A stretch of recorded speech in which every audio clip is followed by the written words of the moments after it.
Bom dia.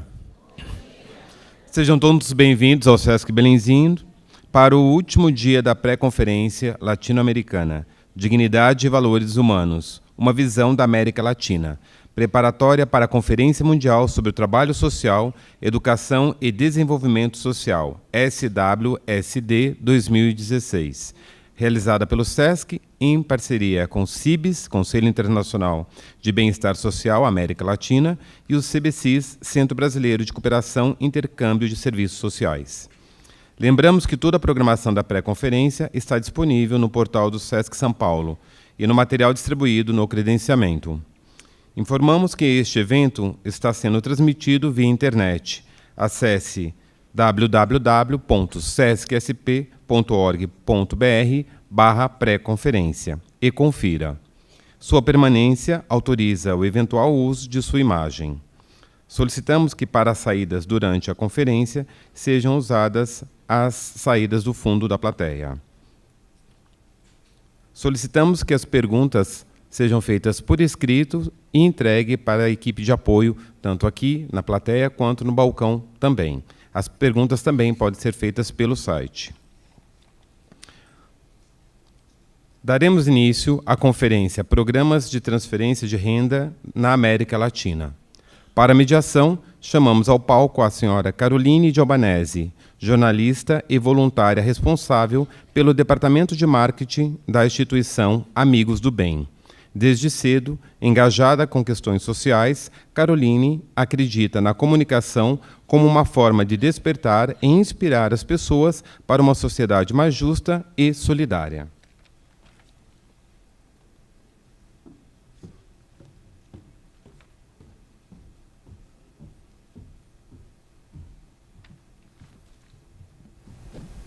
Bom dia. E convidamos ao palco para a Conferência de Transferência de Renda na América Latina, Maria Carmelita Yazbek.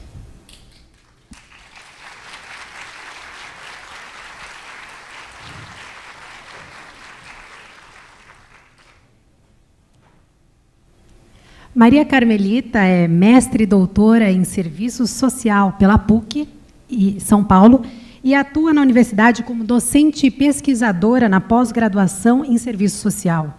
Maria Carmelita tem pós-doutorado na área de Pensamento Político Brasileiro pelo Instituto de Estudos Avançados da USP e também é professora visitante de universidades da África, Portugal e Argentina. A pesquisadora publicou vários livros e artigos sobre os temas de pobreza, políticas sociais e assistência social.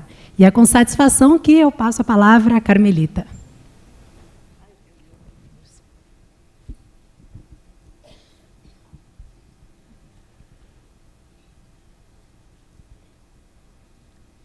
Boa tarde a todos. Bom dia, né?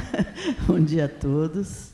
É com enorme satisfação que eu estou aqui nesse momento, me dispondo a partilhar com vocês algumas reflexões desenvolvidas a partir de uma área que eu venho pesquisando há alguns anos e, particularmente, o último projeto no qual eu estou envolvida, que termina agora no final de 2016, né? É um projeto que já dura 4 anos, vai completar 5, e que vem estudando essa temática tão desafiante que são os programas de transferência de renda, né?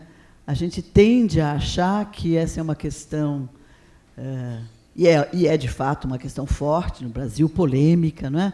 Os que são favoráveis, os que são contrários, mas ela é uma questão, eu diria, global. Você encontra em 19 países da América Latina esses programas, e também países da Europa, países da África, quer dizer, e países importantes, como é a França, no caso.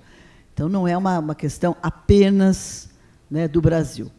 E a gente tem observado traços comuns, obviamente com particularidades relativas a cada uma das nações, mas o que eu vou apresentar é a dimensão mais comum desses programas, não é?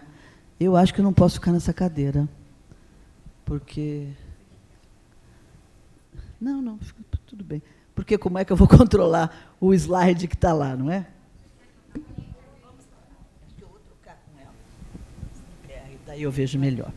Desculpem, gente, é para controlar um pouquinho melhor, né, o que vai sendo projetado.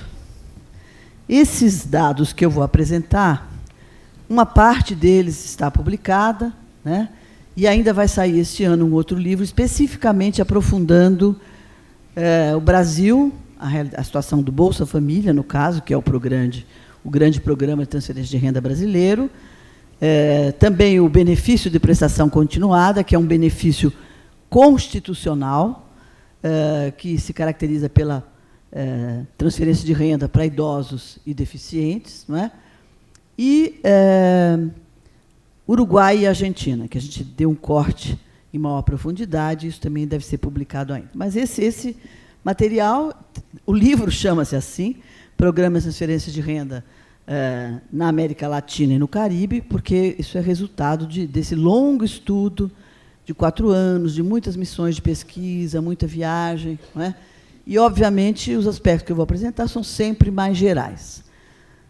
Como é parte de uma pesquisa, nós primeiro colocamos as principais referências, né, que vão orientar o nosso trabalho, que orientaram o nosso trabalho, né? E a primeira grande referência que nós colocamos é o caráter de política de Estado desses, né, de política em alguns lugares de governo, em alguns lugares de Estado, isso tem uma diferença, mas então é importante, o gestor desses programas em todos esses países é o Estado, ou através de uma Secretaria Nacional, através de algum ministério. Então, a noção de Estado é importante, né? Nós problematizamos muito essa noção, não é? Entendendo que o Estado ele expressa, né, a sociedade da qual ele faz parte, ele expressa as relações sociais, os conflitos, as tensões, as contradições, né? Entendendo que o Estado tem uma tarefa regulatória, o Estado apoia e organiza, né, esse processo mais amplo de reprodução da própria vida social, das relações sociais, né? Então, trabalhar a noção do Estado se configurou fundamental, no primeiro momento dessa nossa pesquisa, para localizar essas políticas. Todas elas que eu estou apresentando aqui são políticas públicas, né? São políticas sob a responsabilidade de governos, não é?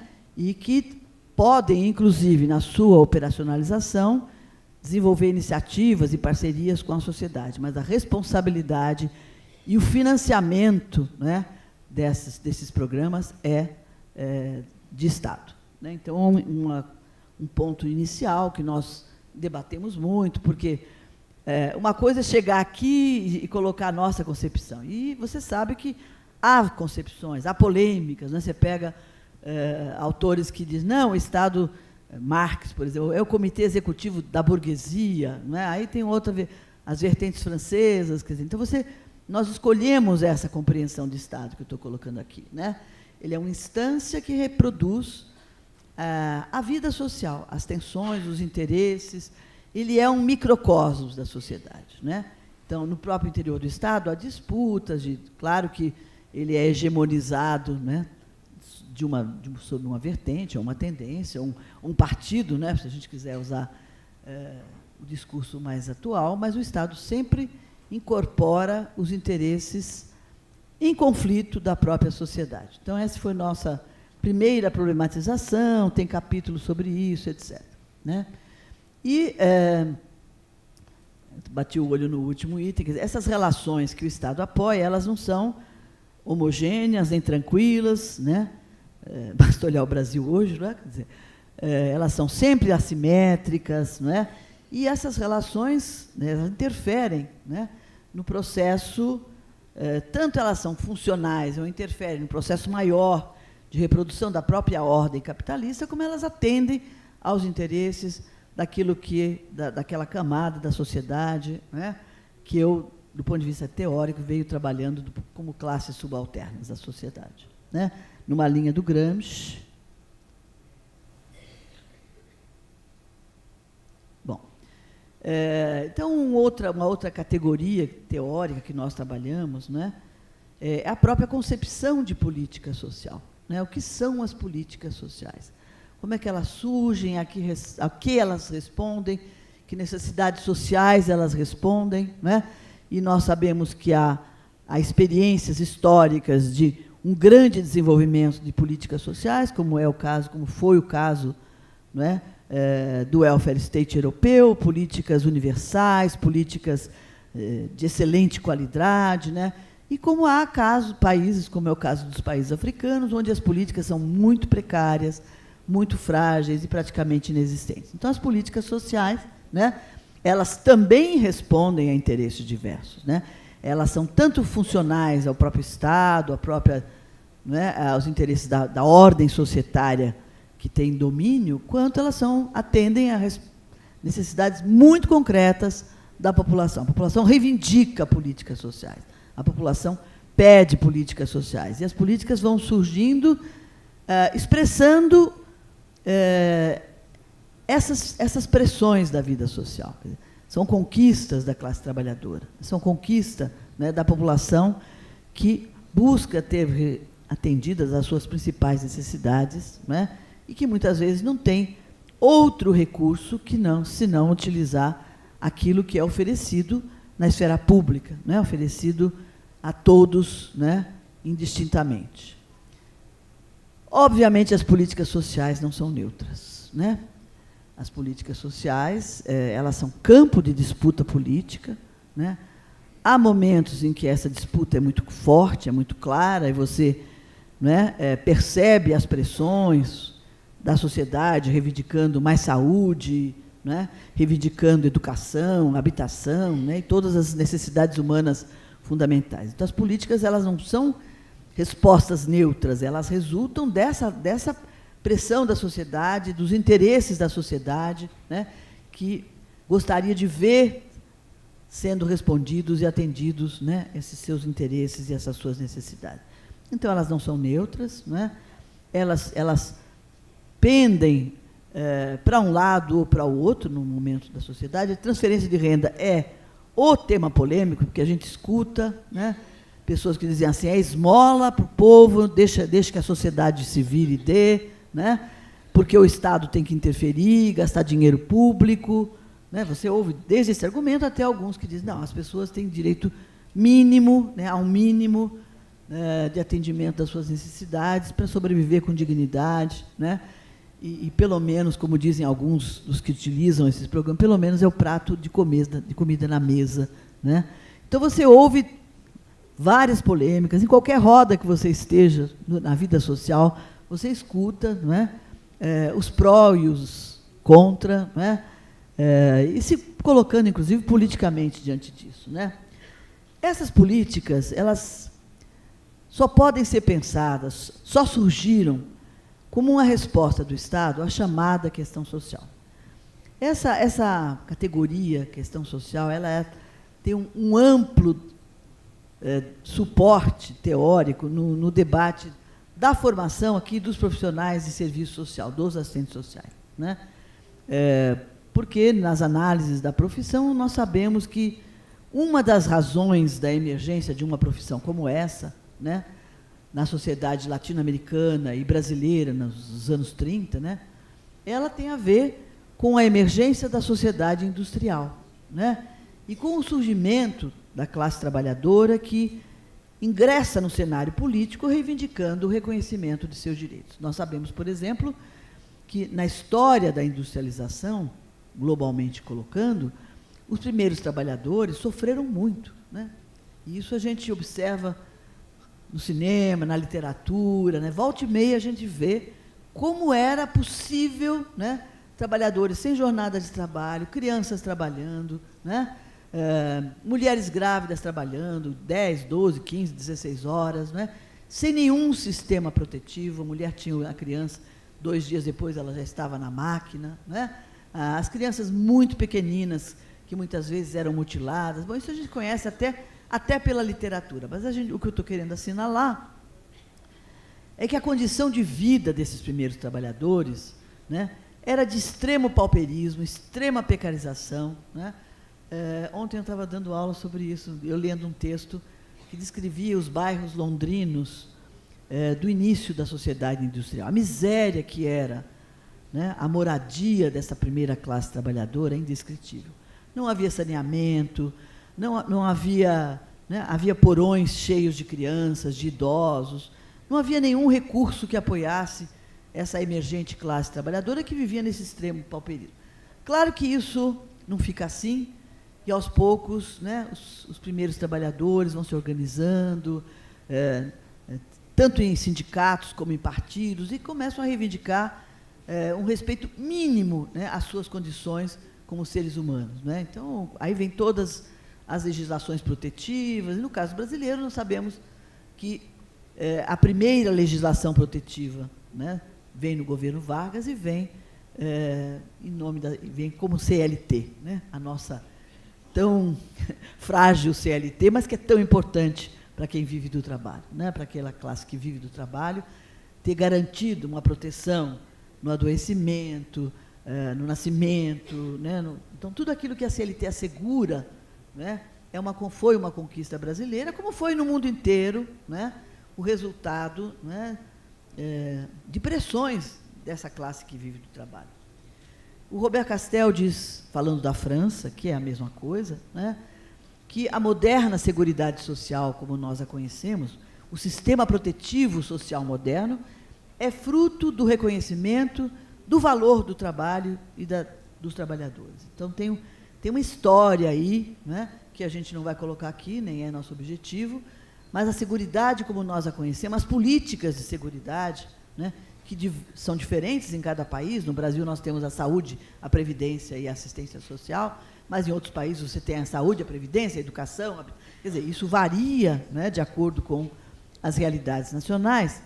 É o reconhecimento, né, de que esses que vivem do trabalho, né, devem ter asseguradas condições mínimas, né, para uma sobrevivência com dignidade. Então, essa é a base histórica da seguridade social e das políticas sociais, que são pensadas, então, mediante a chamada questão social. A questão social nada mais é do que a disputa, né, pela riqueza social, né, e ela surge com a emergência da classe trabalhadora, né, que reivindica o reconhecimento de seus direitos como classe trabalhadora, desde a jornada de trabalho, desde aquilo que é assegurado da CLT.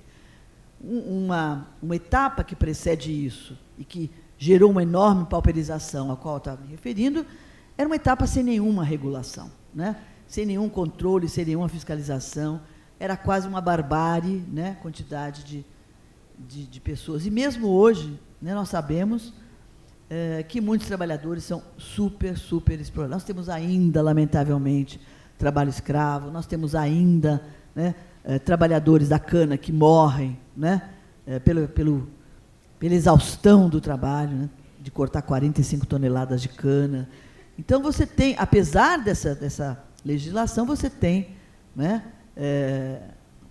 políticas, né, e reivindica cada vez mais políticas que garantam um mínimo de qualidade de vida para a classe que vive do trabalho, né?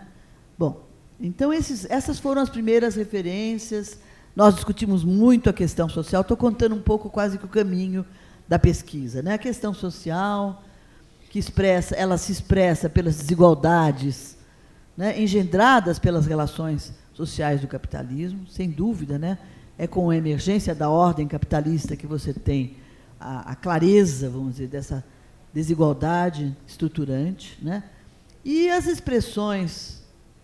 deixa eu voltar.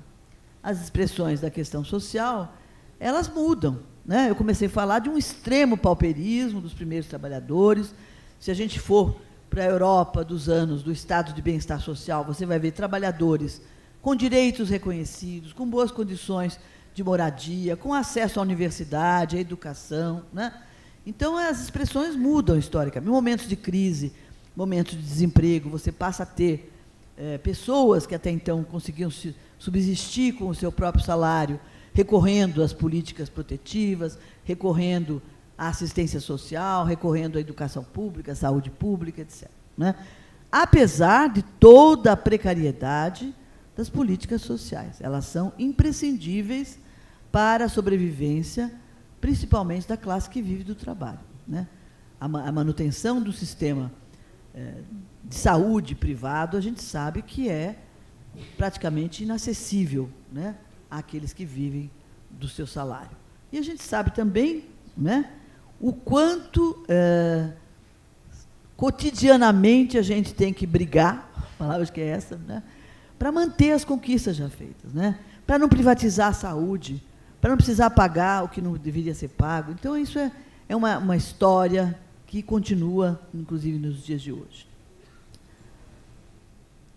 Bom, outra questão que nós discutimos muito foi a questão da pobreza, né? E uma descoberta que nós fizemos, que vai aparecer aqui, é que todos esses programas de transferência da renda da América Latina partem de uma concepção comum de pobreza, que tem por trás a perspectiva do Banco Mundial, né? Bom, mas na nossa discussão,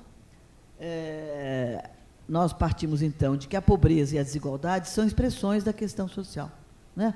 Ou seja, expressam a desigualdade estruturante da ordem capitalista. Não há capitalismo sem desigualdade. Nem na Escandinávia, nem na Suécia, nem na Dinamarca, né? Claro que a desigualdade da Dinamarca é uma desigualdade que seria muito bom que a gente tivesse aqui, né? É uma desigualdade menor ou maior, mas não há capitalismo, porque no capitalismo, né, há uma apropriação desigual da riqueza social, né? Os que detêm o controle do capital ou que possuem o capital têm uma determinada inserção social. E os trabalhadores que só têm a sua força de trabalho para vender, ainda que muitas vezes sejam bem assalariados, fazem parte do assalariado, né? Da sociedade salarial, que o Robert Castel diz, que é a sociedade que vive com o seu salário, que vive do seu salário, né? Então, são muitos desiguais. Mas, reiterando a tese, o capitalismo é sempre desigual, mais ou menos, e tem, inclusive, classificações globais, em que lugar a gente está em termos de desigualdade. Estamos sempre muito mal, o Brasil sempre esteve muito mal, né, na relação igualdade e desigualdade, o que é lamentável. Bom, então, a pobreza também expressa relações sociais, né? Na pesquisa, essa parte da pobreza foi uma parte que eu trabalhei, né?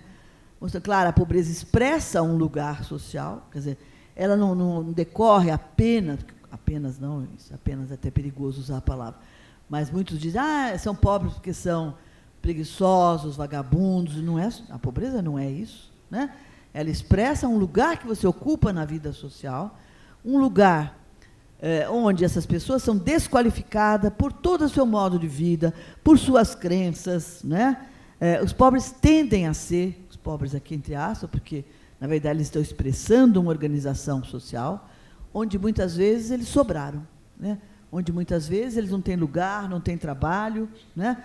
E com as reestruturações da ordem capitalista, isso vai se tornando um problema crescente, né? E a nossa concepção da equipe foi buscada no José de Souza Martins, que é um sociólogo da USP, que agora se aposentou, e que diz que a pobreza é uma categoria multidimensional e que não é apenas carência de bens materiais. Quem trabalha com essa população sabe. Não é apenas o não ter o recurso, não ter o bem material. É muito mais complexa que isso, né? Porque ela é uma categoria política e que se traduz pela carência de direitos, de oportunidades, de informações, possibilidades e esperanças, na definição do Martins, né? Quer dizer, há todo um complexo aí que interfere na vida social. É uma população que não acessa políticas públicas que poderia acessar, ou porque mora tão longe que as crianças não conseguem chegar à escola. Ainda tem isso no Brasil, né? A escola que é tão longe, a condução que deveria levar que não leva, ou as famílias vivendo um tal nível de precarização que não conseguem sequer controlar a frequência de seus filhos na escola. Isso a gente fez uma outra pesquisa, quem é que não estava cumprindo as condicionalidades do Bolsa Família, é um parênteses, né? Por que as crianças não iam à escola, se isso é uma condição para manter o benefício? Por que elas não iam ao posto de saúde? E aí essas famílias que nós encontramos eram famílias, eu não gosto dessa palavra, mas completamente desestruturadas, com pais dependentes do crack, do alcoolismo, né? Num espaço doméstico de alto índice de violência familiar. Então, eram crianças que não tinham nem como, né? Nem alguém que dissesse, olha, está na hora de ir para a escola. Então, não frequenta a escola. E aí perde o benefício e fica pior a situação do que já estava. Então, a gente percebeu que punir a família tirando o benefício era um caminho muito complicado, porque, em geral, quem não cumpria esses requisitos eram os segmentos mais espoliados, realmente, as crianças com muito precárias condições de alimentação, ou que iam para a escola sem o café, né? Coisas que a gente foi descobrindo na pesquisa. Bom, por volta da década de 90, né, a gente vive um momento de grandes transformações. Isso vem vindo desde os anos 70, né? Porque a ordem capitalista ela vai passando por redefinições, vai buscando caminhos para manter um alto nível de acumulação. Então, a década de 90 foi uma década de profunda reestruturação no mundo da produção, né, no mundo da indústria, né, que os autores denominam a reestruturação produtiva, que trouxe consequências muito graves e muito duras para aqueles que vivem do trabalho, né? Então, essa reestruturação produtiva, que trouxe a flexibilização do trabalho, que eliminou postos de trabalho, ela foi profunda, né? Que elimina, né, o próprio sistema fordista, taylorista de produção, que era uma produção em série, massiva, que criou quase que uma cultura para a classe trabalhadora europeia e norte-americana. Esse sistema é substituído pelo sistema japonês, toyotista, né, de um modo de produzir just in time, como eles dizem, quer dizer, a produção em cima da demanda, com menos trabalhadores. Aquele bonequinho lá, aquele do Chaplin, Tempos Modernos, né, que ele faz lá, aperta um parafusinho, aquilo foi uma etapa que foi substituída por uma outra etapa, onde o trabalhador é plurifuncional, ele domina o processo produtivo, não tem mais aquilo do que o cara que faz só o parafuso, embora a produção esteja distribuída globalmente, né, em termos da montagem, por exemplo, de um automóvel, mas o que está na linha de montagem tem um controle diverso desse processo. Então, foi uma reestruturação muito profunda.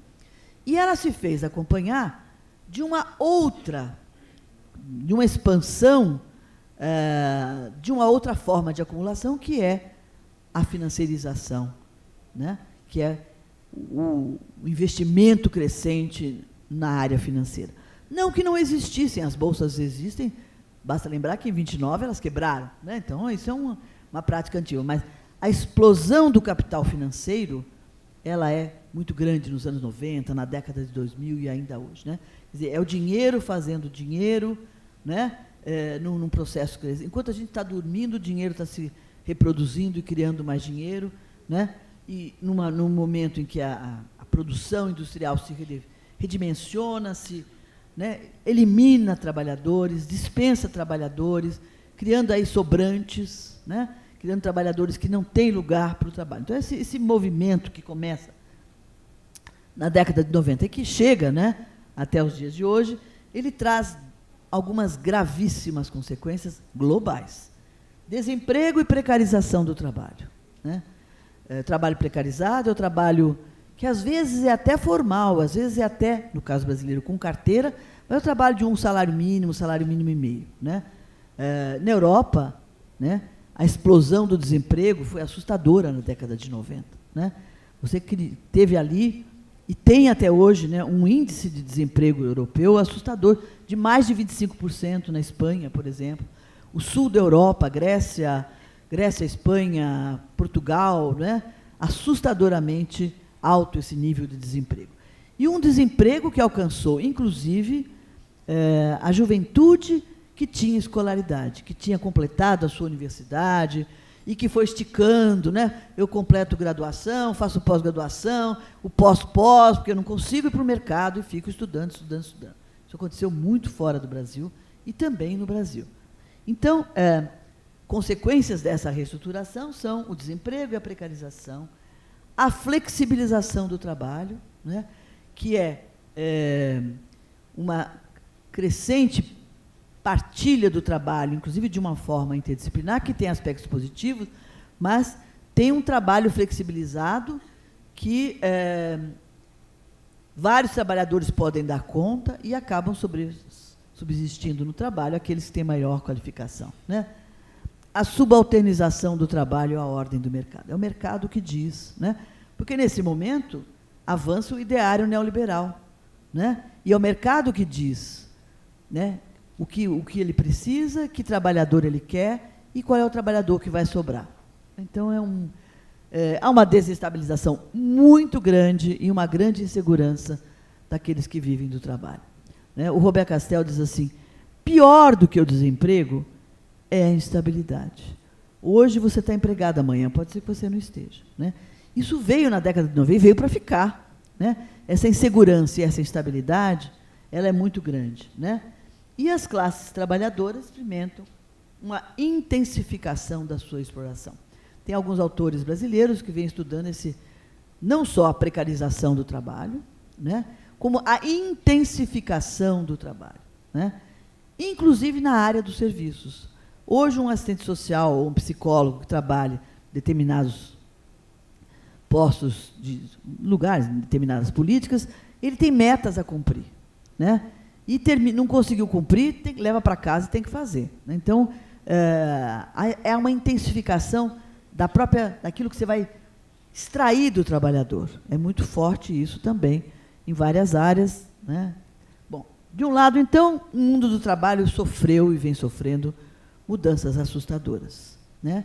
Essas mudanças, ao eliminar impostos, ao criarem desemprego, né, elas deixam o trabalhador profundamente inseguro, os movimentos sindicais deixam de reivindicar determinados aspectos relativos, por exemplo, à sua condição salarial, e passam a reivindicar a manutenção do emprego. Eu fico no emprego mesmo que eu ganhe menos, eu quero emprego, né?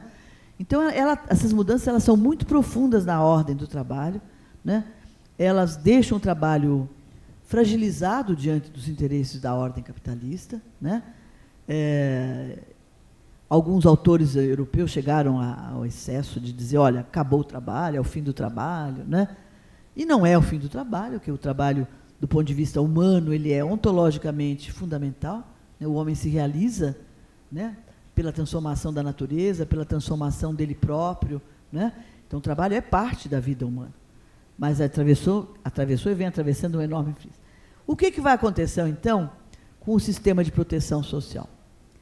Se o trabalho está fragilizado e vulnerável, o sistema de proteção social, que se constituiu a partir do reconhecimento do valor do trabalho, ele também entra em colapso, né? Uma parte do financiamento das políticas sociais é do próprio trabalhador, é extraída, ela sai, né? O que é o fundo público que financia a política social? Ele extrai do lucro, né, das empresas, ele sai dos impostos, né, mas ele sai também da contribuição do trabalhador. E quando o trabalhador deixa de trabalhar, perde o emprego, ele deixa de contribuir, né? No caso brasileiro, a Previdência é um bom exemplo, né? No caso europeu, ele deixa de contribuir ao conjunto de políticas e aí ele não tem mais como acessar essas políticas. Então, as mudanças na proteção, elas são muito profundas, né? A perspectiva de universalidade, que era o que deveria ser o horizonte de qualquer política social, ela entra em crise, né? Nós temos ainda políticas que, pelo menos em tese, são universais, como saúde é para todos, educação é para todos, no caso brasileiro, em alguns países. Mas, com o desemprego, né, muitas políticas atreladas à proteção ligada ao trabalho, como seria o caso, por exemplo, da Previdência, elas deixam de ser consumidas, entre aspas, pelos trabalhadores. Não tem mais direito à Previdência, né? Então, o mundo da informalidade cresce, né, o trabalho informal cresce, e uma mulher trabalhadora do mercado informal não tem licença maternidade, né? Não tem licença saúde, né? E vale a mesma coisa para os homens em outros campos das suas vidas. Então, essa quebra do sistema de proteção, porque exatamente quebra a condição do assalariamento, traz programas mais seletivos e focalizados, né? Isso começa na França, eu estou falando muito da França, porque o primeiro grande programa contemporâneo, estou falando de programas contemporâneos de transferência de renda, é o programa de RMI, Renda Mínima de Inserção, na França, nos anos 90. Né? Nos anos 90, quando os franceses estão assustadíssimos, porque eles tem 3 milhões de desempregados. Né? E aí o que faz com essa população? Né? Vamos criar uma estratégia de inserção. Eles chamam de inserção. Eu falo reinserção, mas é uma reinserção. Que eles voltem ao mundo do trabalho. Criamos um programa que transfere uma renda durante um período e eles devem, até o final de um ano e meio, sei lá, cada programa tem as suas regras, demonstrar uma reinserção no mundo do trabalho. A grande e triste surpresa, eles não se reinseriram no mundo do trabalho. Né? Então, um programa que surge, que quase que para dar conta de uma emergência ligada ao crescente desemprego, ela acaba sendo um programa que se estabiliza e passa a ter um público grande e permanente. Isso se espalha por vários países da Europa, eu conheci o de Portugal, né? E aí eles começam a atingir este público, né? Ou que vive do trabalho tão precarizado, que não consegue sustentar a sua própria família, né? Ou que se encontra mesmo fora do mundo do trabalho. E as consequências da ruptura com o mundo do trabalho são muito tristes. Né? Você tem trabalhadores que perdem o emprego e escondem da própria família, porque não é? Mas claro que a família descobre, claro que os amigos descobrem, ele acaba rompendo vínculos, acaba, né, ficando numa situação de extrema vulnerabilidade e desproteção, e aí acaba sendo o usuário deste programa. Que se nasceu, e eu estou falando dos recentes, porque isso tem lá atrás também, até nas leis dos pobres você tem transferência de renda, que não é o caso aqui, não estamos fazendo a história. Mas os modernos, né, que cobrem, né, com um salário bastante precário ou com uma cota de renda bastante precária, essas situações contemporâneas, isso começa na Europa nos anos 90. E aqui também eles... Bom, e como é que os programas passam a ser focalizados e seletivos? Quer dizer, é só para o pobre do pobre do pobre, porque o corte de renda desses programas, vocês vão ver o do Brasil, é R$ 70 per capita mensal. Quer dizer, família que tem R$ 70 por mês per capita, está numa extrema pobreza. Né? Aí é indigência. Ou um pouco mais, que é o 154, que é o pobre. E que é muito pouco mesmo. Né? Então, é focalizado e seletivo. Não é uma renda universal, como a gente tem a defesa, por exemplo, do Suplicy, que em todos os lugares que eu vou encontro com o Suplicy, tem que defender para todos uma renda. Bom, não é. Não é nem isso e é muito pequena. Amplia-se a assistência social nessa conjuntura de crise. Né?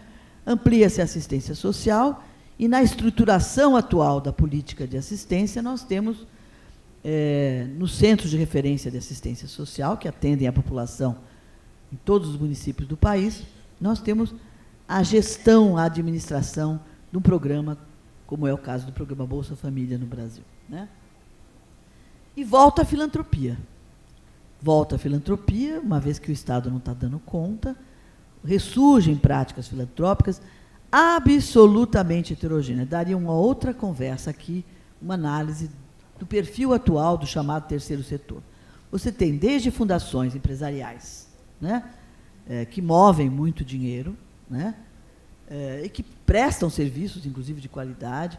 Tem fundações que nascem, por exemplo, de jogadores, né, de artistas de televisão, a Xuxa Meneghel.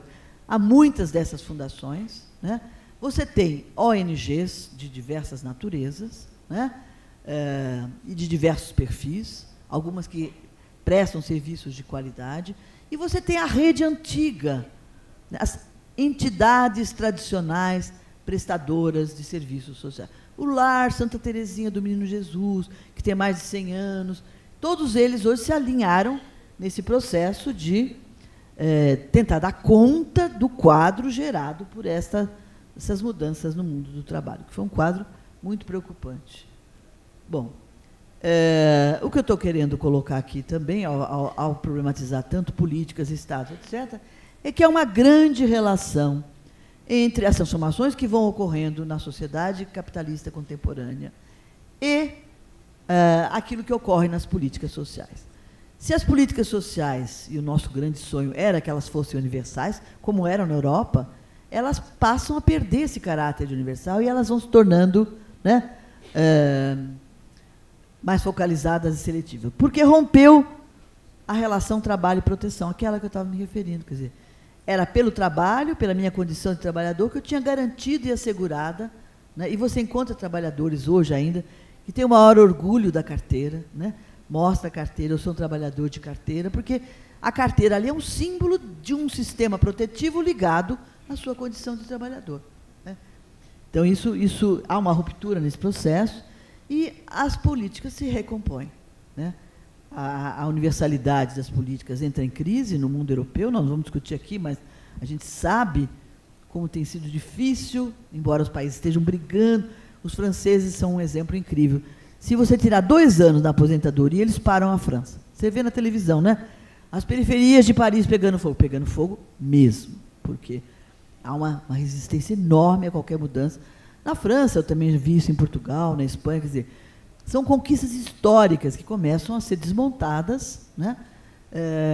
Exatamente porque não tem muito como manter a sustentabilidade de políticas universais. Elas vão se tornando cada vez mais focalizadas.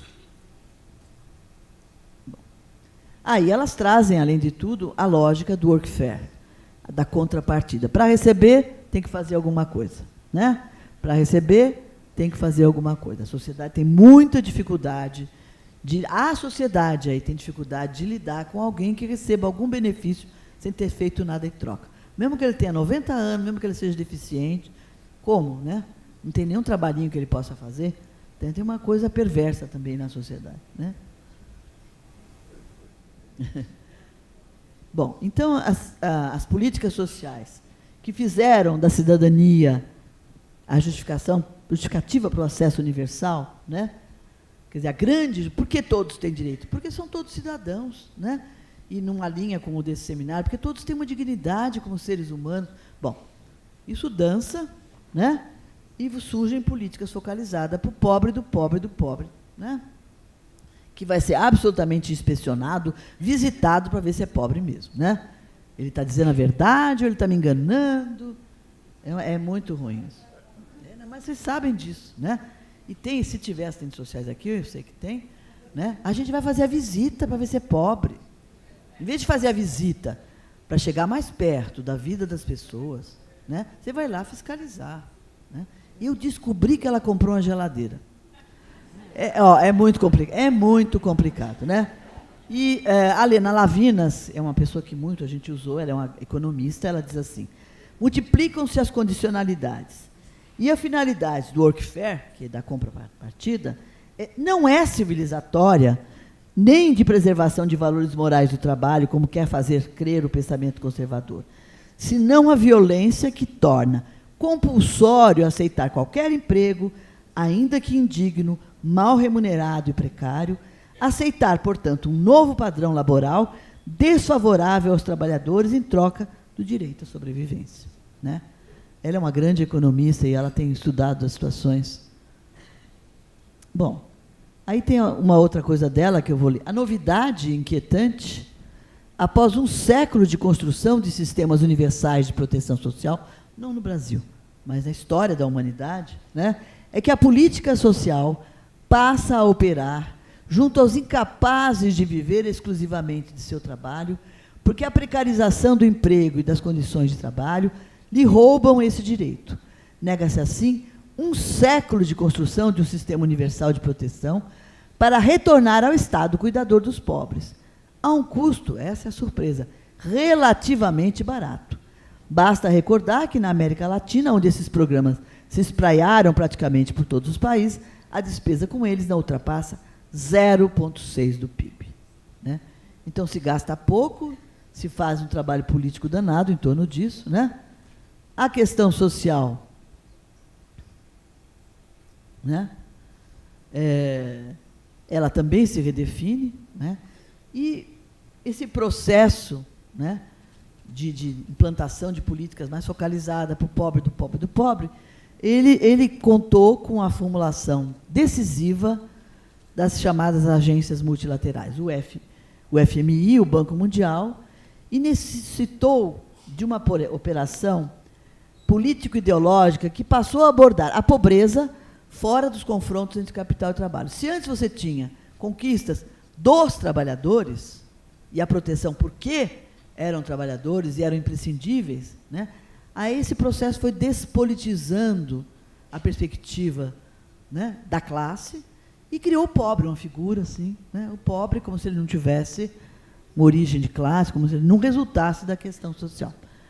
Né? Despolitizando essa relação e desconsiderando as razões, esse é o grande problema desses programas todos, desconsideram as razões e os mecanismos estruturais mais profundos que reproduzem a desigualdade. Você não resolve desigualdade com Bolsa Família. Você pode até reduzir a pobreza e, num determinado momento, a desigualdade, mas aquela que é estrutural da ordem capitalista, você não resolve. Para complicar, você tem o avanço do ideário neoliberal, né? Quer dizer, as desigualdades se aprofundam em todos os países da Europa, né? E emerge o que os especialistas dizem, uma nova sociabilidade, né? Porque o neoliberalismo é uma estratégia, né? Não é só de privatização, né? Ele cria um ideário de competição e de individualismo muito perverso, né? Muito perverso. Tem alguns autores, a Barroco, a Maria Lúcia Barroco, no Serviço Social, vem estudando isso, né? A Marilena Chauí vem estudando esse ideário, né, dessa nova sociabilidade, né? Mudanças e processos que interferem na nossa vida, na cultura, na sociabilidade, né? Que homogeneiza comportamentos, hábitos de consumo, preferências e valores, né? Você vai na China, você encontra pendurada na muralha um McDonald's, né? Quer dizer, são coisas, no Arco do Triunfo você tem um McDonald's. Então você vai tendo padrões de comportamento até na sua vida mais íntima, né? Tem um livro do Giddens que discute a sexualidade, inclusive. Você tem o que é ser bem-sucedida na vida sexual e na relação de um casamento. Tem um modelito global. Então, vai padronizando, né? E o pensamento conservador avança, é reacionário, né? E na Europa a coisa está muito preocupante. Ressurgiram os partidos nazistas, né? Como tal, né? E outros grupos conservadores, mas principalmente os nazistas, eles ressurgiram e disputam lugar na política europeia, né? Para vocês verem que a coisa é muito mais ampla do que, né? Fascistas, nazistas, todos ressurgiram no mundo europeu. Tem um artigo do Michel Levy mostrando, apavorado, né, o que é o nazismo na França hoje, né? E passando também por questões que nós não vamos discutir aqui, porque não era o nosso objeto, mas que não pode, a questão das migrações, né, dos migrantes, que, de repente, uma parte da pobreza da Europa é dos migrantes, né? Eu vi um filme chamado Entre os Muros da Escola, na escola de uma periferia na França. As jovens nem conseguem conversar, porque um é chinês, outro é muçulmano, outro é, né, africano, quer dizer, eles nem conversar eles estão conseguindo, porque não conseguem o idioma. Dá o grau, né? E com isso eu não estou dizendo que eu sou a favor, contra a migração, não é isso, mas é um quadro muito preocupante. Com toda... Bom, a nova sociabilidade e a nova política, elas provocam a metamorfose no campo da subjetividade, se expressam no individualismo competitivo, exacerbado, pressionado pelo consumo. Nós vivemos a era do consumo, isso vai refletir na população que usa esses programas. Deixa eu correr aqui um pouquinho. Fragmentam-se diferentes esferas da vida e referências culturais e simbólicas que tornavam o mundo reconhecível estão colocadas em questão. As transferências, demorei para chegar, não cheguei, né? No Brasil, na América Latina e no Caribe. No Brasil, né, começam em 91, esses programas de maior escala, eles começam nos municípios, né? Em 95, a gente tem, eles começam no governo Fernando Henrique Cardoso, nós visitamos o município de Santos, Campinas, Ribeirão Preto, quer dizer, começam numa escala municipal e vão se ampliando, né? No nível...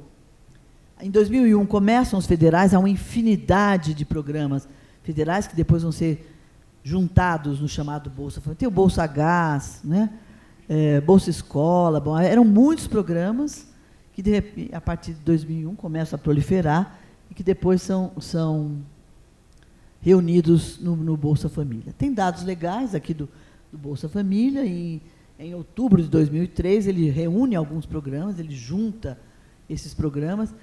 que muitas vezes vão conviver com programas, porque os estados têm, os municípios têm, e ainda hoje você tem municípios que têm o seu programa, que convive com o Bolsa Família, né? Tem ONGs que complementam a faixa de renda das pessoas que ganham o Bolsa Família, que é muito pequena, né? Nós temos, assim, tem o decreto. Atualmente, o Bolsa Família alcança famílias com renda por pessoa, eu falei 70, agora é 77. Porque com 70 que ele começa, R$ 77, né? A renda seria per capita. Ou renda de até R$ 154, quando a família tem adolescentes e crianças, né? Ele surge no bojo do programa Fome Zero. Não sei se vocês lembram, quando o Lula, uma das propostas do Lula era o Fome Zero, que era uma estratégia intersetorial, que envolvia várias políticas, etc., e que depois, ali é o berço do programa de transferência de renda do Bolsa Família, que também depois se desdobrou em outros programas, como o Brasil Sem Miséria, o Brasil Carinhoso, que são programas de transferência de renda, né? Bom,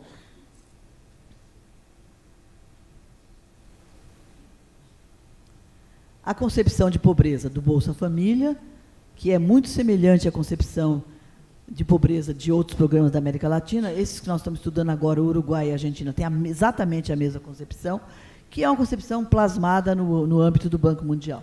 A pobreza é um fenômeno social complexo e até ela tem uma qualidade, ela reconhece a multiplicidade de dimensões da pobreza, né? São privações de necessidades materiais e de bem-estar e mais a negação de oportunidades. O grande ideólogo é o Amartya Sen, né, do Banco Mundial, e que ele amplia a concepção e que coloca o foco nas capacidades. Quer dizer, as pessoas são pobres porque têm um déficit de capacidades, têm um déficit de capital humano, então tem que se criar esse potencial humano para que elas voltem a ser. Então, isso está na base de todos os programas, né? E aí você tem enormes dificuldades, porque nem sempre a questão da pobreza tem a ver com a capacitação, né?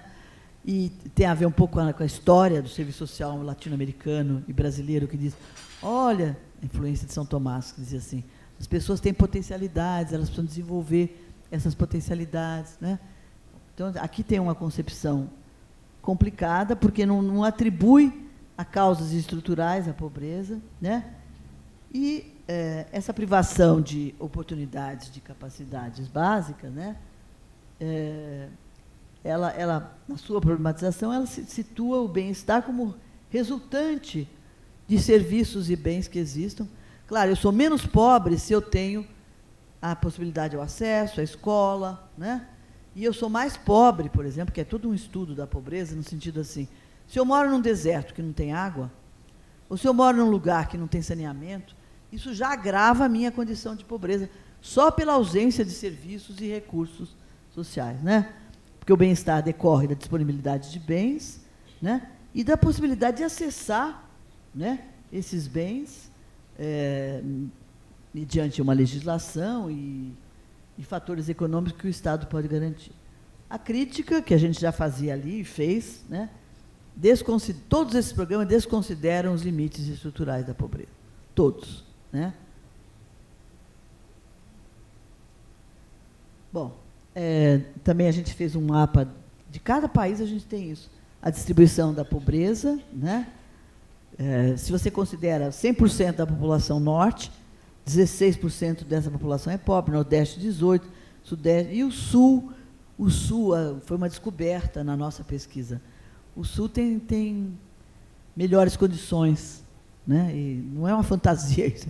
Por exemplo, no Rio Grande do Sul não tem população analfabeta. Quando você pega determinadas regiões do Norte e do Nordeste, né?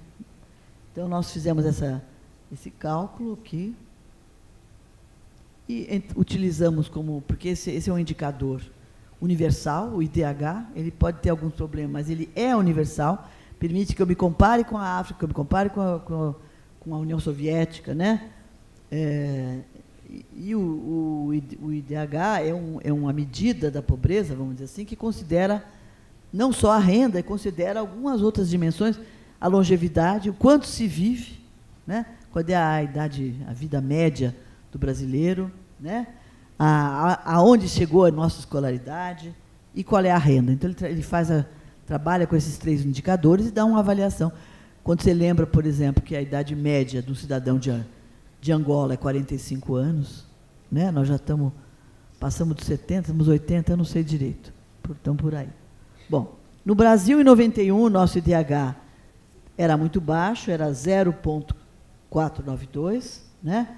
Porque abaixo de 500, né, são os países de baixo índice de desenvolvimento humano. Então, em 2000, nós já estávamos no nível médio, 0,612, e em 2014 nós estávamos em 0,744. Né? E só para dar uma referência aqui, acima de 799, os países de alto IDH, como a Noruega, né? E os países do mundo escandinavo, por exemplo, olha a maravilha, a Noruega tem 0,955 de IDH. Então, a qualidade de vida da população é muito boa. E quando você pensa nos países, né, abaixo de 500, que é um baixo IDH, nós temos a Nigéria, a República do Congo, com 0,304. Né? Então, é muito miserável mesmo. Né? Aí tem um mapinha também que mostra no Brasil, né, o IDH dos municípios, mostra que alto, por exemplo, não tem nada no norte, muito alto, não tem nada no norte, nada no nordeste, 0,2, né? E 1,6 no sudeste, é onde tem mais alto, porque há municípios, e a gente sabe, inclusive no estado de São Paulo, municípios com bastante riqueza. Né? E no muito baixo, olha o norte, né? Não vou ler tudo, senão a gente leva meia hora aqui. Muito baixo, tem 4 municípios na região norte, quer dizer, muito baixo está lá. Né? Nordeste, 0,7, e nada, nem no centro-oeste, nem no sudeste, nem no sul. Né? Deixa eu caminhar mais rápido. Bom, aí os relatórios da ONU, mostrando que a gente melhorou, e não saiu entre 187 países, nós éramos o 80º, né?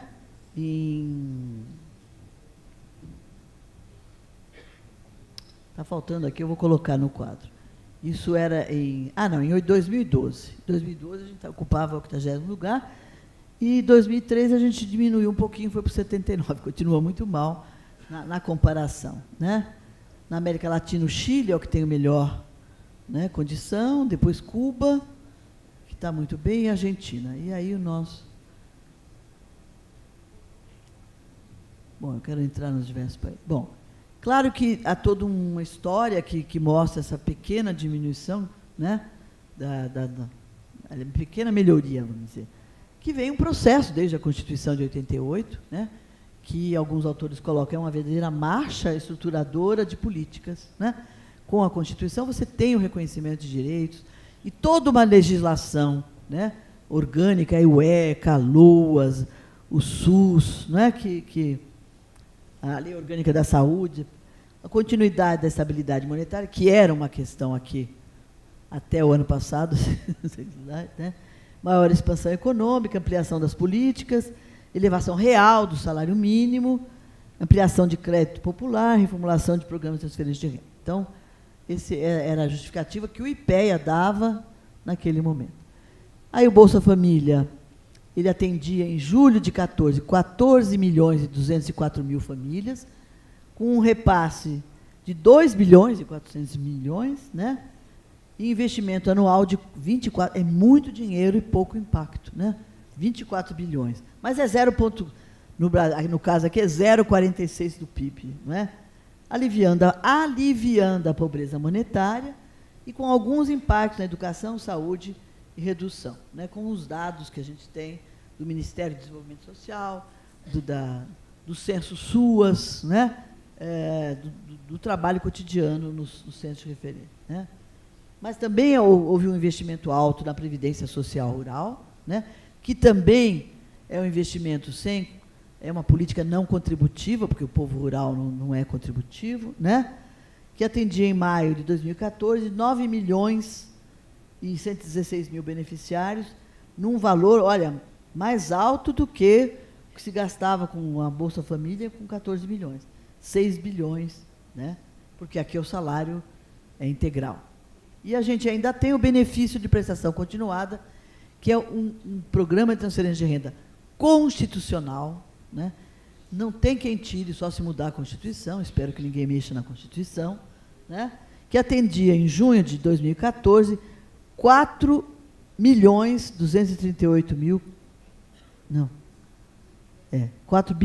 de idosos e pessoas com deficiência, né? Num repasse aqui de 2 bilhões. A gente não sei ler os números. Bom, quem é o usuário? Tem muito número, né?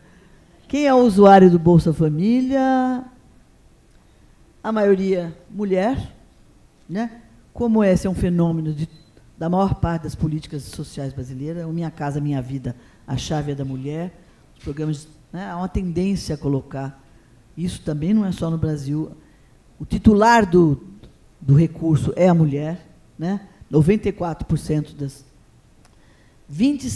dessas mulheres são mães solteiras, né? A maior parte delas está entre 14 e 49 anos, 85%, né? E a maior parte é de cor negra ou parda, né? E 78% das famílias do Bolsa Família estão na área urbana, né? Sendo que os beneficiários da área rural estão localizados no Nordeste. 50% das famílias que recebem o Bolsa Família estão no Nordeste. Tá? Aí realmente. E o Brasil Sem Miséria, que veio depois do Bolsa Família, tem uma das frentes, ele tem várias frentes, ele não é um programa de transferência de renda apenas. Uma das frentes do Brasil Sem Miséria foi, vamos dizer, avançar no que eles chamam de busca ativa, buscar outras pessoas que não estivessem sendo alcançadas pela transferência de renda do Bolsa Família, e acharam, no norte e no nordeste do Brasil, 16 milhões de pessoas que tinham escapado do Bolsa Família, e que eram pessoas que não tinham, às vezes, nem registro, né? Nem existiam, nem, portanto, nem eram parte da população, né?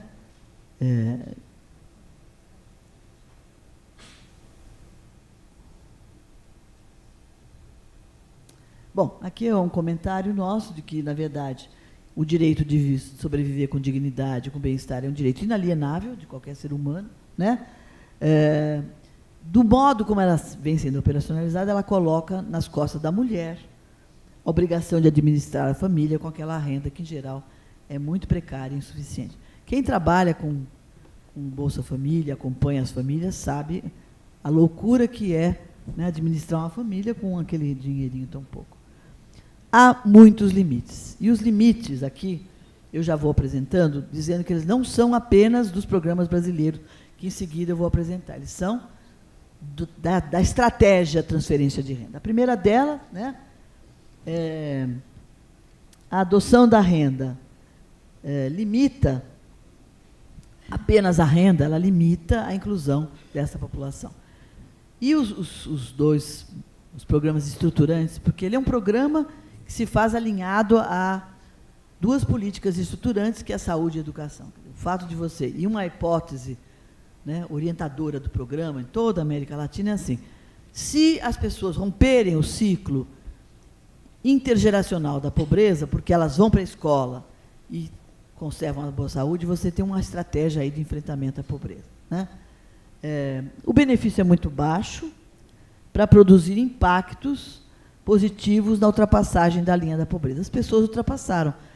Muitos dados foram colocados nessa direção. Houve uma redução da pobreza no país, isso é real, né? Agora, houve essa redução, ela consegue ultrapassar, principalmente a miséria extrema, né? Ela ultrapassa a linha da miséria, fica na linha da pobreza, ou alguns conseguem ultrapassar. Mas não há uma articulação, né, com a política macroeconômica. Quer dizer, que a política da economia caminha de um lado e o Bolsa Família de outro, programa tentando minimizar, enxugar o gelo, né? Se você tem desemprego crescente, você tem este quadro internacional, né, de mudanças no trabalho, né, fica muito difícil você resolver com a transferência de renda. Então, entre as políticas estruturantes que acompanham o Bolsa Família, no caso brasileiro e em outros países da Europa, estão programas de inclusão produtiva. Só que os programas de inclusão produtiva, que daria uma outra pesquisa, são muito complicados, muito frágeis. Pintar pano de prato, fazer curso de manicure, bom, vocês sabem melhor que eu do que está acontecendo por aí. Não é inclusão produtiva. Né? Ou fazer panificação, vender pãozinho, vender, né, brigadeiro, etc. Bom, isso são estratégias de sobrevivência da população que vive melhor, claro. Se uma mulher consegue fazer, né, os panos de prato e vender, ela ganha um pouco mais. Ou se ela faz fuxico, né, faz as bijuterias. Bom, mas isso não é inclusão produtiva, né, gente? Neste mundo do capital de hoje. Né? Bom, então, não tem articulação, né, com a política econômica e falta uma articulação mais efetiva entre o benefício monetário, né, e o acesso aos serviços sociais básicos e, principalmente, educação e saúde. Há um controle, mas a grande e triste descoberta é assim, eu tenho que controlar a frequência da criança na escola para ver se o benefício se mantém ou não. Aí eu descubro que a escola não funciona. Né? Aí eu descubro que não tem escola, que ela tem que andar 3 horas para chegar na escola. E aquele município é tão pobre que não tem uma condução. Então, você vai vendo um processo muito desgastante, porque se tudo estivesse funcionando, né, nos conformes, era mais fácil, né? A saúde está ali, né? E os trabalhadores da área social que têm essa responsabilidade, e o trabalho também. Qualificar. Eu acompanhei um tempo programas de inclusão produtiva, desde o governo Fernando Henrique. Tinha um programa chamado Planfor, e depois foi substituído no governo Lula por um programa que eu não me lembro o nome, mas que era o mesmo Planfor. Aí esse Planfor chega em São Luís do Maranhão e nas cidades da periferia de São Luís. Ele vai preparar trabalhadores para lidar com a nova tecnologia do campo da produção industrial, robótica, informática. Aí a população é analfabeta. Então, tem uma defasagem em alguns lugares enorme. Eles mudaram tudo, porque eu tenho que primeiro alfabetizar para depois inserir no mundo digital. Então, são dificuldades típicas da realidade brasileira e latino-americana. Os 19 países da América Latina, eu escolhi alguns exemplos, porque no tempo não dá, e porque, na verdade, isso que eu estou falando do Bolsa Família é muito semelhante a alguns países. Sendo que, a níveis de controle, 2 países que não estão aí, por exemplo, no Uruguai, que é um país muito interessante nos anos recentes, com...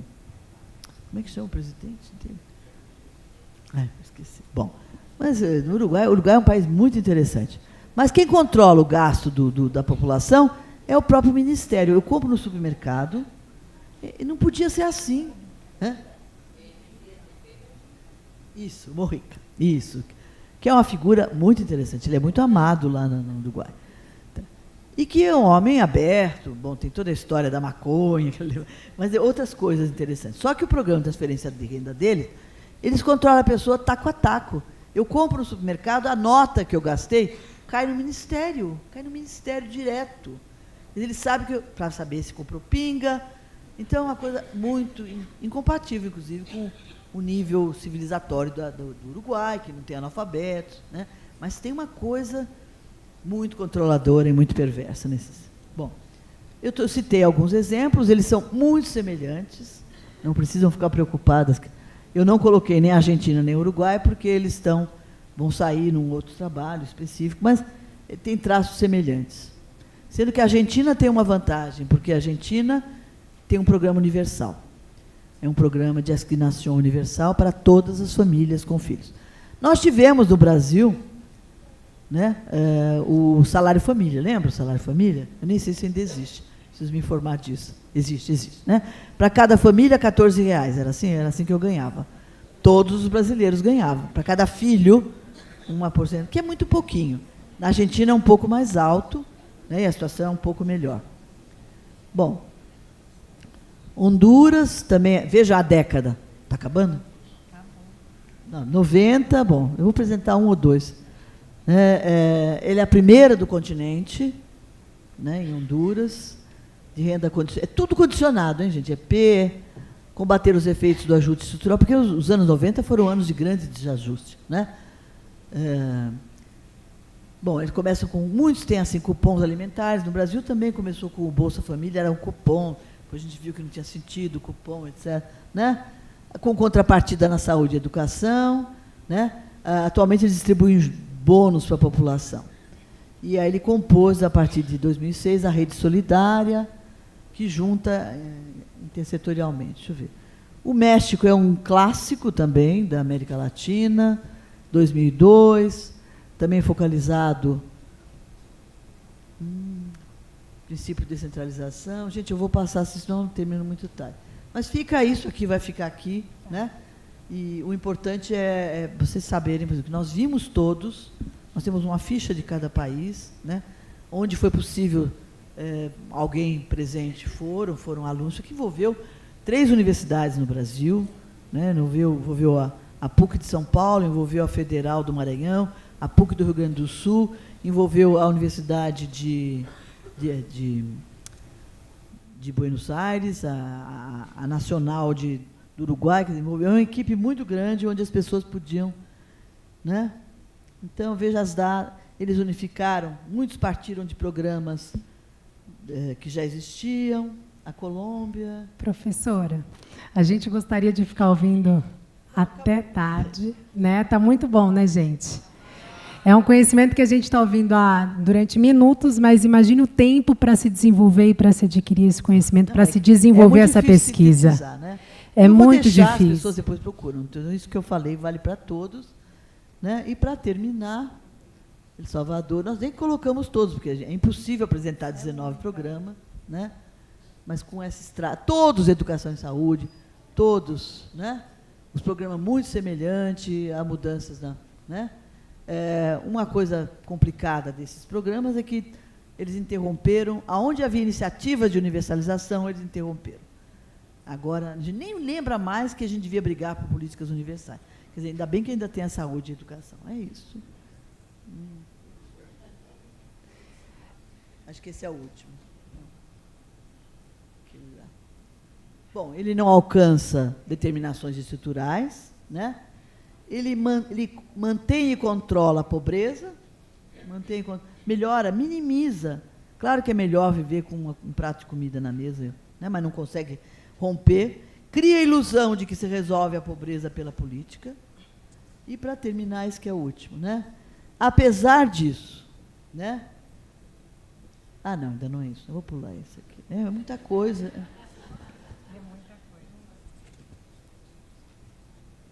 O problema é o seguinte: tudo isso que foi dito não invalida a posição desta equipe, né? De que eles são muito importantes para essa população que os recebe, né? Então, essa análise não invalida o significado que eles têm para essa população. Porque tem muitos estudos. Eu tenho um caderno, que daria para contar, de depoimentos de mulheres do Bolsa Família. Você não imagina o que elas dizem. Eu saí de uma relação violenta, eu apanhava.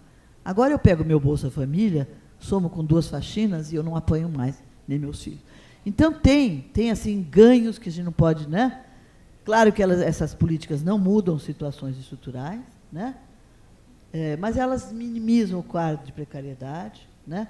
E a última frase é essa: quando esses programas sociais não estão articulados a uma política macroeconômica de crescimento sustentável, de redistribuição de renda, eles podem significar melhorias imediatas nas condições de vida de famílias, né? O que já é importante, mas não superam a pobreza. É isso. Muito obrigada. Muito obrigada, professora. E agora, infelizmente, acabou a apresentação da professora Maria Carmelita, mas a gente vai abrir para perguntas. Vocês podem interagir conosco, fazer as suas perguntas. A gente vai responder as perguntas do público presente e as perguntas que vêm através da transmissão online. Tá? Então, professora, você acabou de responder a pergunta que eu recebi, que é: diante das pesquisas realizadas, qual a sua opinião sobre as condicionalidades do programa Bolsa Família? Você acabou de... Praticamente eu não respondi, porque, na verdade, eu sempre fui contra a condicionalidade. Pessoalmente, eu sou contra a condicionalidade. Mas eu perdi essa briga, né? Porque a categoria dos assistentes sociais é organizada, então a gente foi no ministério, brigou com a ministra. Bom, perdemos. Agora, ela pode ser bem utilizada, né? Ela pode ser uma estratégia, porque as pessoas me diziam assim, mas essa condicionalidade é do bem, é para as crianças irem para isso. Claro que é, né? Mas não precisaria ser condicionalidade, isso devia ser um direito, né? Bom, mas na verdade, eu não acho que deviam ter. Sobreviver com dignidade não tem que colocar. Né? Quase uma ação emergencial, né, professora? Tá. O Júlio pergunta, ele gostaria que você explicasse sobre as políticas focalistas para a juventude negra e indígena, o exemplo da Juventude Viva. Porque esse aqui é o quadro inicial. Todos esses programas se desdobraram, e você tem inúmeros programas focalizados. E tem ainda algumas transferências de renda, que nós nem falamos aqui, que são tipo emergenciais, para seca no Nordeste, tem o Bolsa Floresta, você não imagina o que tem, né?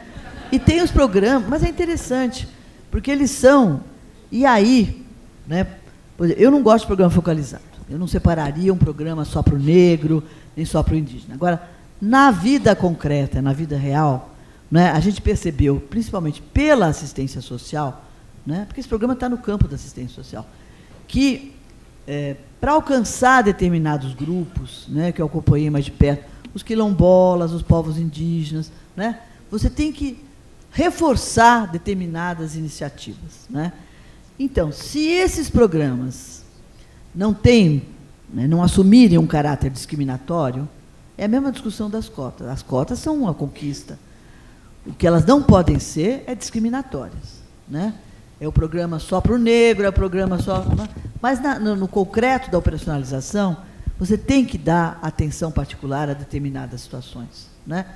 Por exemplo, num momento de seca, ou quando a gente percebe, por exemplo, a população indígena, aqui, sem sair de São Paulo, né, a miséria em que vive, né, as tribos que moram aqui no litoral paulista, dominadas pelo alcoolismo, etc. Então, tem que haver, inclusive eu conheço assistente social que foi estudar o idioma. Para você trabalhar com povos indígenas, com quilombolas, tem que conhecer aquela história, tem que chegar ali, né? Então, tem algumas particularidades que eu acho que são importantes, né, para fortalecer aquela primeira arrancada. Porque, na verdade, é uma loucura eu estar falando isso. Eu defendo políticas universais, né? Na verdade, todas as políticas deviam ser para todas as pessoas, se elas precisassem. Ponto. Né? Agora, do jeito que é a realidade brasileira, latino-americana, europeia, né? Americana, tem 84 milhões de pobres nos Estados Unidos, a gente idealiza os Estados Unidos, né? Então, algumas ações mais focalizadas têm uma vantagem de, neste momento histórico, responder a algumas demandas. Perfeito. Deixa eu ligar isso. Pronto. Como você vê a continuidade dos programas de transferência de renda no Brasil, principalmente nesse contexto de crise, né? A gente sabe que a desigualdade aumentou, né? Saiu uma pesquisa recentemente, e a renda diminuiu. Então, como você vê? Eu acho que essa é uma coisa, é uma luta para ser feita, né? Porque não dá para ter a segurança de que eles continuariam. Na época das eleições, todos os candidatos de todos os partidos diziam, não, jamais mexerei num programa de transferência de renda.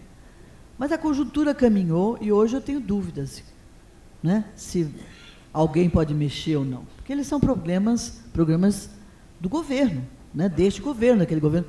E podem ser de qualquer governo, de qualquer partido, né? O programa que ninguém vai mexer, espero eu, é o BPC, é o Benefício de Prestação Continuada, que é um salário mínimo para o idoso. Então, esse é um benefício forte. Mas a gente ouve falar, mas tem um projeto de lei, né, na Assembleia que quer desvincular o BPC do salário mínimo. Desvincular o BPC do salário mínimo é dizer, vamos dar para cada velhinho R$100. Não resolve, né? Tem que manter, já é pouco um salário mínimo, mas dá uma dignidade. E tem também estudos mostrando o quanto a condição do velho da família melhorou, né? Em termos, inclusive, do desrespeito, da violência, o velho que era fechado no quartinho, agora o velhinho que tem o salário mínimo dele, né? Tem que ser, no mínimo, respeitado, e, às vezes, sustenta a família inteira com aquele salário, né? Perfeito. Espero que não se mexa nisso, nós temos que brigar para isso. E eu vou fazer uma pergunta depois dessa, que a professora tem acompanhado a extensão dos benefícios sociais a imigrantes e refugiados, que tem causado polêmica entre os brasileiros. Qual a sua opinião? Bom, é mesquinho da parte dos brasileiros, né? E tem causado polêmica, sim. E não é muita coisa, porque não tem nenhum programa específico, né? Quem faz um trabalho belíssimo aí com os refugiados e com os imigrantes é a Caritas, né? É uma agência, é uma entidade da Igreja Católica que faz o melhor trabalho que eu conheço, pode ser que tenha algum outro, com os refugiados e imigrantes, né? Mas, por exemplo, eu acompanhei os bolivianos na Barra Funda, em São Paulo, né? Porque eles começaram a usar. Aliás, eles vêm da Bolívia só para fazer o pré-natal, porque aqui é de graça, com todos os problemas do SUS. Funciona no pré-natal, né? A gente bate na gente mesmo, mas eles acham uma maravilha, porque aqui tem pré-natal. Aqui as crianças têm vacina, não precisa pagar, né? Tem coisa que a gente já incorporou e nem lembra de valorizar. É um valor, vem a gripe aí, mas vem a vacina para os velhinhos. Então, tem coisas boas também, né? Que a gente entende. E eu acho muito mesquinho, você não e tem assistentes sociais maravilhosas também. Ela não tem nem documento, mas eu vou atender e acabou. É isso aí que tem que ser. Ela é gente, ela é humana, não dá para, né?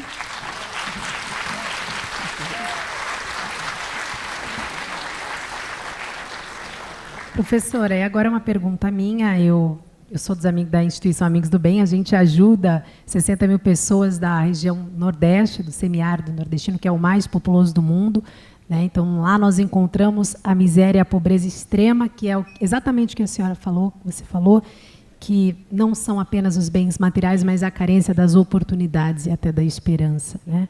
E você também falou, professora, sobre a importância de nos movimentarmos, né? Mas como essa população, em situação de abandono, né, e pobreza, ela consegue reivindicar os seus direitos?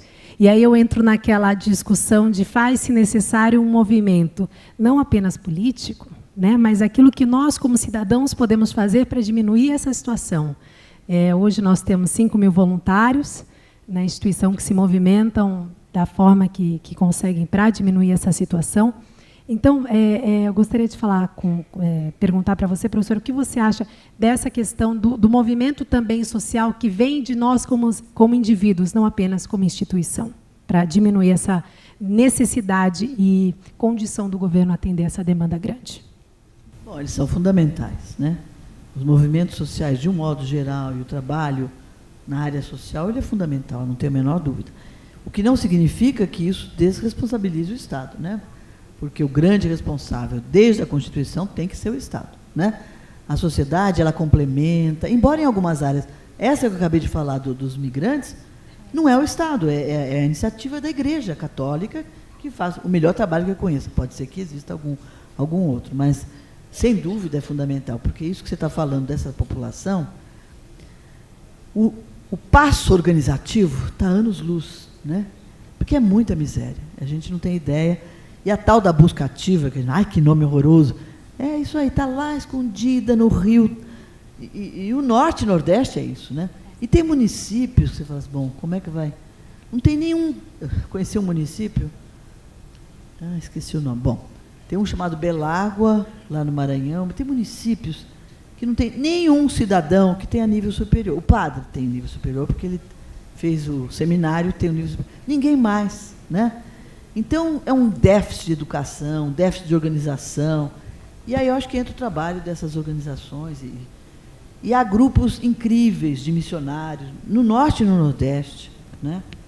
Incríveis, que têm que ser profundamente respeitados. Tanto é que eles são assassinados, volta e meia, lembra da irmã Dorothy, né? Então, tem muita gente fazendo, né? Agora, como eu estou no campo da política pública, eu brigo para o Estado funcionar, né? Mas sem a sociedade, e a política que eu trabalho, que eu conheço melhor, é a assistência social. E está na Constituição e na lei. Ela é oferecida pelo Estado, né, e pela sociedade, né? Claro que você tem alguns problemas com alguns voluntários? Tem. Né? Tem, claro, porque você representa uma geração de um moderno voluntariado, vamos dizer, um voluntariado que é qualificado, né? O que não significa que as pessoas que não tenham instrução e qualificação não possam ser voluntárias. Mas há várias. Tem gente que vai ler para os menininhos com câncer porque perdeu um filho. Legítimo, não estou dizendo que não é legítimo. Mas há vários perfis nesse trabalho, né? E alguns mais politizados, lembrando do Betinho, né? E de outros trabalhos. E um trabalho que eu conheci, eu falei da Xuxa brincando, mas eu fui conhecer no Rio a Fundação Xuxa Meneghel. É muito interessante. Né? É a escola, como a Fundação Bradesco em São Paulo. É o capital. Que é mais capital que tem no banco do Bradesco, não tem, né? Mas é uma contrapartida, sei lá. Né? O trabalho que eles fazem é interessante, é interessante. Com certeza. É o que a nossa presidente Alcione fala, né? Fazer o bem é muito democrático. Qualquer um pode fazer o bem em qualquer situação. Isso que é muito, muito legal. E, para finalizar, na verdade, eles nos solicitaram uma última pergunta que veio da internet. É uma pergunta que todo mundo quer fazer, né? Qual será o futuro do Brasil neste momento de incerteza? Quem tem a bola de cristal? Não, é muito difícil, é uma situação muito difícil. É uma situação de sofrimento, né? E nesse campo que eu estou falando, a minha esperança, né, é que não se mexa com o que se fez no social, que eu acho pouquíssimo, e seja, né, se a Dilma fica, se a Dilma cai, né, o que se alcançou na área social deve ser preservado. Então, a gente tem que brigar para manter isso. Mas eu estou falando aqui com um público que concorda com isso, porque tem muita gente que discorda, gente. Né? E vocês lembram dos cartazes que eu vi você vê uma coisa incrível. Como é que eu vou fazer agora? Eu não tenho mais empregada porque tenho Bolsa Família. Tem daí para frente, tem coisa muito... Então, isso parece ser um consenso aqui, mas não é na sociedade. Né? Então, tem muita gente que gasta dinheiro com pobre, vagabundo. Né? Então, você ouve isso, eu ouço na minha família. Tem um cunhado, eu falei, o Bolsa Esmola.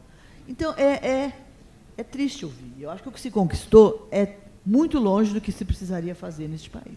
Né? Mas não pode ser perdido, com todos os problemas. Né? Está atenuando só a miséria? Está. Né? Mas já é um começo. Se a gente souber... Outro dia eu estava falando com a minha turma, onde estão essas pessoas, né? Do ponto de vista da sua consciência crítica, né? Porque não é para dar o Bolsa Família e achar que está bom, nós temos que fazer... E há um trabalho social a ser feito com essa população, que envolve psicólogos, que envolve assistentes sociais, e se tem problemas no nível de consciência dessa população, nós temos a ver com isso. Né? Porque não é o dinheiro toma lá e acabou. Há um trabalho político a ser feito, político não no sentido político partidário, né? Da consciência de que eles são cidadãos dessa sociedade, de que tem que se organizar para lutar por seus direitos. Às vezes até perturba quando eles se organizam e vêm no nosso pé, mas é isso aí, tem que ser assim. Né? E invade uma moradia que não era para invadir, mas isso é um processo. É um processo de construção da cidadania. E se a gente voltar lá no início da sociedade industrial, né, teve muita luta, teve muito trabalhador que quebrou máquina, que destruiu o ludismo, né, destruiu as máquinas, porque a máquina estava eliminando, não sou mais, a máquina faz por mim. Tem uma história aí, que é uma história difícil também, de um certo lado. Né? Porque essa população conscientizada sai de baixo. Né? Só no Bolsa Família são 50 milhões, né, que vivem nessa miséria total. Né? E que tem que avançar na consciência, tem que dar a sua opinião sobre a vida, sobre os seus direitos, tem que participar da política, né? Tem que sair da subalternidade. A categoria que eu uso é classe subalterna, porque o subalterno incorpora como dele um projeto contra ele, é uma piração dizer isso. Né? Ele incorpora como se fossem seus os projetos que destroem o seu lugar na sociedade. Né? Então, avançar nessa consciência, aí é o trabalho social. Né? Então, acho que nós temos uma enorme responsabilidade, né? Seja no campo do voluntariado, seja no campo da profissionalidade, né? Porque quem lida com essas famílias, quem acompanha o seu cadastramento, são esses profissionais que têm que ter clareza desse processo. A Maria Lúcia Martinelli, que é uma professora lá da PUC, ficou muito chocada com uma aluna que dizia assim, E eu estava cadastrando, atualizando o cadastro, porque agora nem a gente mais que faz. Atualizando, e aí a mulher disse assim, olha, tira aí, eu tenho 5 filhos, mas tira aí um porque um morreu. Ah, tá bom. Então ela continuou, e aí a Martina falou assim, você não disse nada para ela. Uma mulher te diz, olha, meu filho morreu, sai do cadastro, e você não diz nada. Né? Quer dizer, para que você se formou? Então tem uma parte de trabalho social que essa é nossa. Né? É nossa, nós temos que fazer o melhor possível, né? E se você tem uma massa alienada do país, é porque tem coisa que não está funcionando. É a questão, né, da Cabe, consciência e ação que gera transformação, né, professora? Né? A alienação do trabalhador, a alienação da população de um modo geral, aí vem a crítica em cima da Rede Globo, né? Quer dizer, ela tem que ser rompida de alguma forma. Né? As pessoas têm que entender o que é a vida, o que são as relações sociais, o que é a ordem capitalista, né? O que são os direitos. E aí entram os trabalhadores da área social de várias profissões. Né?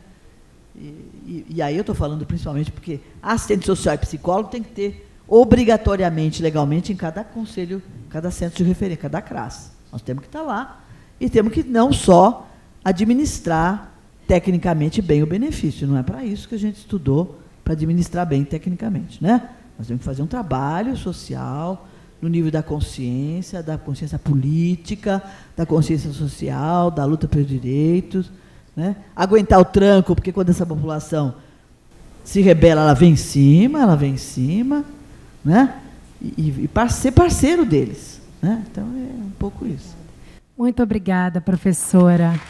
Muito obrigada pelo conhecimento compartilhado, pela pesquisa aprofundada que você hoje mostrou para a gente. Obrigada a todos vocês.